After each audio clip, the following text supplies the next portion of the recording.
welcome back to the Big Purple Chairs, which is dcev HQ in Dublin, Ireland. And today we are going to talk about fleet transition, which I think is very important.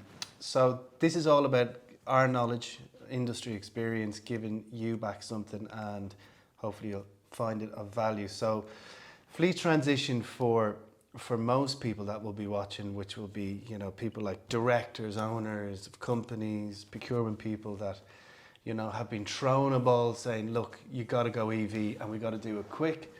But it's just not as easy as that. And we find that there's a few steps that you need to take first, and we'll keep this short, but it's checking out your fleet. So that could be 10, 5, 10, 50, 20, 100 cars. Seeing what the actual use is, which you could be putting a box in their car for a couple of weeks, see what the actual mileage is. And then seeing the cost of that. And then on the other side of that is seeing what EV is suitable for that particular range of car, etc., price point. But and that's really the basis. You got to get down to the nuts and bolts and see exactly what the usage is, because the costing is a different issue. Because, well, not an issue, but it's certainly a consideration. The upfront cost of an electric car compared to a nice car is going to be a lot more substantial. Even a van, say a caddy van, a diesel van might be 18 grand ex VAT, and the new equivalent of that might be 35, 40 grand. So there is a big cost difference, but that's when total cost of ownership comes in. Yeah, I mean, you've analysed the costs over the time period of the lease, etc. So you can sort of offset against fuel costs, etc. So, yeah, I mean, I think with companies, you know, with the government announcement, you know, the EV transition 2030, so it's sort of making companies sort of sit up a bit, and you know, we have to sort of, this is coming down the road, we have to start looking at it. So as you were saying, analyse your fleets, you know, look at, you know, the different areas, like what type of employees do in terms of mileage, you know, any grants associated with that for the business, the charging infrastructure, which there's BIK for the company. So there's lots of different areas that somebody can sort of benefit from it. Obviously the carbon footprint reduction, brand image is very, very good. So there's lots of positives. There's the accelerated capital allowance, which, you know, the company, the finance department, they can just write it down quicker. Exactly. Yeah. So there's lots of benefits, but again, you know, companies are panicking by buying, let's buy plug-in hybrid for a couple of years, but again, it's a counteractive that really, in terms of it's not suitable for the employee to be out on the road and having very short range and then just kicking into their petrol engine or diesel engine and then just carrying around the battery for no reason. So it's very important to sort of analyse the fleet correctly. It is, but there's a panic, you see, so because of people saying do it, there is a tendency to panic. And then when people have too much information, they tend not to do anything. So, and look, the big thing from the people buying it to the people driving these vehicles, it's an education. It's going to look, if you're a sales rep and you just do the greater Dublin area, you're fine. But if you're going down to Kerry or Cork or the other side of the country, basically, you got to think about it. So your mindset has to change, and the education comes down through the company. You got to get people to buy into the whole thing, and that's why even if it delays your fleet, again, you don't have to change your fleet overnight. No. And we're talking, forget about shortages and all that kind of, you know, 2022 problems. I'm talking about you have to just analyse, educate, and just look, and then do it.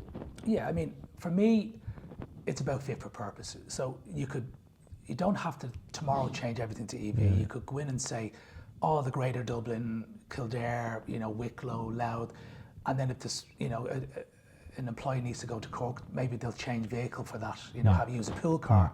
So it's about knowing the charging infrastructure, because that's obviously an important part of it as well.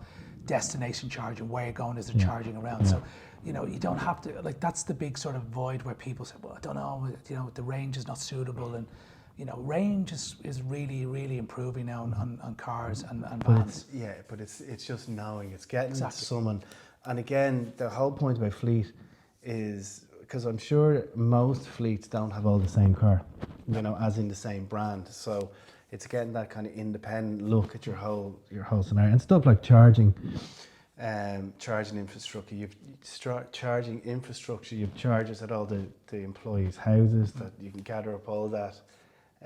Charging, bring it back to the company, And use it as your carbon. Yeah, and they're all smart chargers. So smart charge. So You can use it for the company carbon off. You can actually get a report on your app to say what you've used in the car. You can send that to the company and they can pay you just like a fuel card or whatever. It's I think expense. that's really good. But ultimately, look, it's an education play, and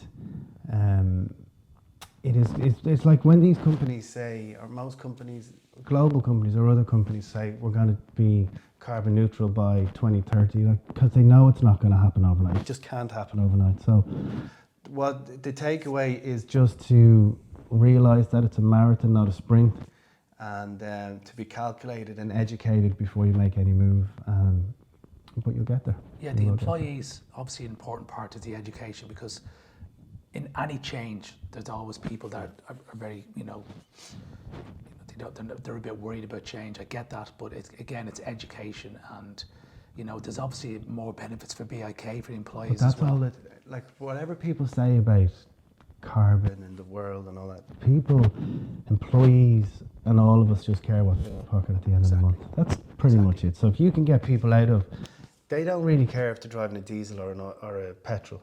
If they're getting, whether it's the same money at the end of the month or slightly less, which is obviously better, it may not be for the first year or so, but you buy them in that way, because that's what talks really. Anyway, if you found that useful, great. Subscribe to any more up and coming stuff that we might do, because we're going to do all sorts of topics, but I thought fleet transition was very important. So until next time. Yeah, drop us a message, comment, DM, whatever. We'd love to hear your thoughts. Take care.